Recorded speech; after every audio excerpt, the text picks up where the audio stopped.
पाई जाती, क्योंकि प्याज और लहसुन का जन्म गंदगी से हुआ, राक्षस के मल से हुआ, इसलिए वो गंधक, उससे दुर्गंध बहुत आती। अमृत की बूंद जमीन पर गिरने से एक बूंद लहसुन हो गई, एक बूंद से प्याज हो गई। आयुर्वेद में इन्हें अमृत कहा गया है, दोनों को, लहसुन और प्याज को। क्योंकि शास्त्रों के अनुसार प्याज की उत्पत्ति कुत्ते के अंडकोश से है और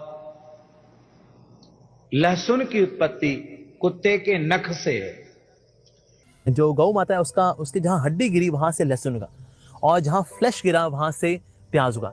तो इसलिए अगर हम प्याज लहसुन खा रहे हैं तो बेसिकली हम गौ माता की हड्डी और मांस खा रहे हैं, उसकी ट्रांसफॉर्मेशन खा रहे हैं इन अ वे। सुनो सबकी, करो एक की। वो जो गुरु निष्ठा है ना, वो गुरु अपनी निष्ठा के साथ पकड़ के रखो। तुम्हारे लिए हो सकता है प्याज लहसुन बहुत बड़ी बात भी हो, उसके लिए तो उसकी कृतियां हैं, उसका संसार है। नमस्कार, नमो नारायण। शर्मा जी, ये आपने जो मुझे वीडियो भेजा है, और ये वीडियो भेज करके आपने प्रश्न किया है कि प्याज और लहसुन के लिए अलग अलग संत जो है अलग अलग कहते हैं, उसमें मुझे क्या कहना है। तो एक बात तो समझ लो, ये जो आपकी नीयत है ना हम लोगों को बिड़ाने की, वो गलत है। संतों में कहीं कोई विरोध नहीं है।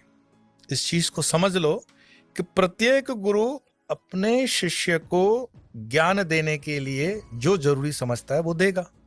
जैसे किसी डॉक्टर के पास तुम जाते हो तो पेट दर्द वाले को पेट दर्द की दवाई देगा, छाती दर्द वाले को छाती की दवाई देगा, चर्म रोग वाले को चर्म की दवाई देगा। तो तुम ये नहीं कह सकते हो कि अगले वाले को तुमने जो गोली दी है वो गोली मुझे दो। तो जिस शिष्य को जो आवश्यकता है गुरु वही आपको ज्ञान देते हैं। पूज्य महात्मन जिनका आपने वीडियो भेजा है विवाद खड़ा करने के लिए, इसमें कोई विवाद नहीं है, क्योंकि वो अपने केवल शिष्यों को वो बता रहे हैं। वो सर्वसामान्य के लिए नहीं बोल रहे हैं, सारी जनता के लिए नहीं, पूरे देश दुनिया के लिए नहीं बोल रहे हैं। इस बात को खुलो समझ लो।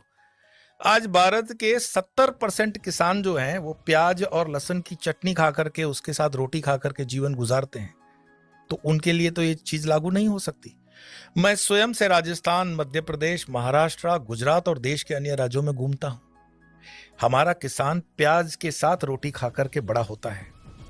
ठीक है, लहसुन की चटनी मध्य प्रदेश में हम जाते हैं तो हम संतों को भी वो प्याज के साथ ही मतलब रोटी देना उनको स्वीकार्य होता है। रीजन ये वो अफोर्ड कर सकता है, उसके बस में है। हम मांग करके कहें कि नहीं हम ये नहीं खाएंगे वो नहीं खाएंगे, ये थोड़ी सी उद्दंडता मेरे प्रति, मैं व्यक्तिगत कहूंगा उद्दंडता है।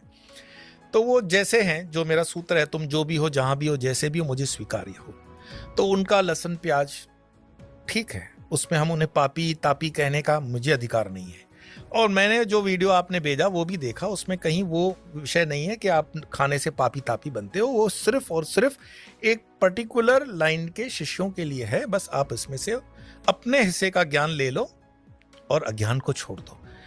जगत में बेवजह का विवाद खड़ा करना ये ठीक नहीं है। और प्याज और लहसुन सही है, गलत है, हम दाएं से उठाएं बाएं से उठाएं, हम रात को खाएं दिन को खाएं, लक्ष्य क्या है? परमात्मा को प्राप्ति के लिए जो लक्ष्य है उसका सीधा मार्ग जो है, मैं कहूं, मैं मीरा जी के भजन के माध्यम से आपको समझाना चाहता हूं। मीरा के भजन को सुनोगे तो उसका बॉटम लाइन क्या है, उसका सूत्र क्या है, वो समझ में आ जाएगा। मीरा कहती हैं, साधन करना चाहिए मनवा, भजन करना चाहिए, प्रेम लगाना चाहिए मनवा, प्रीत करना चाहिए। ये दो लाइनें बड़ी काम की हैं, इसको ध्यान से सुन लो और ये जीवन को गांठ में बांध लो, क्योंकि आगे का जो भजन है वो तुम्हें चोट करेगा। मीरा कहती है, साधन करना चाहिए मनवा, भजन करना चाहिए, प्रेम लगाना चाहिए मनवा, प्रीत करना चाहिए।